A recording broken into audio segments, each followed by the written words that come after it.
Okay, now this example you're going to have to try on your own. So what do we have? Well, we have a crank and it rotates around this point 0, which we can consider our origin, with an angular velocity of 12 radians per second. And we want to find the velocity of this piston B and the angular velocity of that rod right there. So how are you going to do it? Well, it's not too bad. One, we know that point A moves on a circular path. That's going to be helpful. Two, point B moves on a linear path. That's also helpful. And so you're going to have to draw a kinematic diagram, break everything into a vector, and then solve this vector equation. So as always, you're going to go off on your own now and try this. I'm sure that you are going to rock it.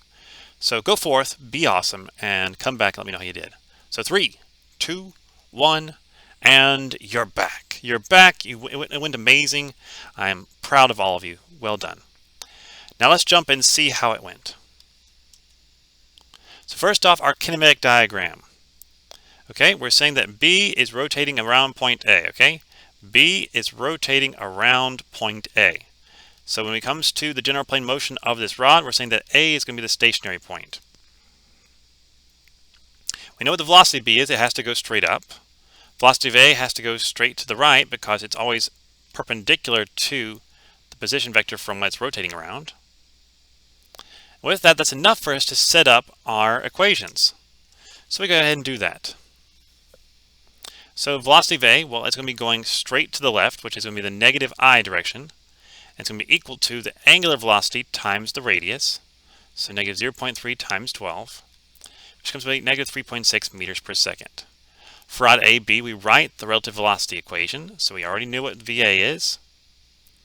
We don't know what the angular velocity of AB is, but we do know the position vector. It's 0.6 long. There's a 30-degree angle here. It's negative in the J direction because it's going from A to B, and that's going down. It's positive in the I direction because it's going from A to B, and that's to the right, which is considered positive usually. I take my cross products, being very careful. Remember, K cross I is equal to J. I cross J is equal to K. And J cross K is equal to I. If you have any of these reversed, then it becomes negative I, K, or J. So if we compare the I and J components, we solve, we get two equations and two unknowns, and we can solve and say, okay, well, our angular velocity of B is actually going to be 12 radians per second as well. Cool. And the velocity of B is going to be 6.24 meters per second.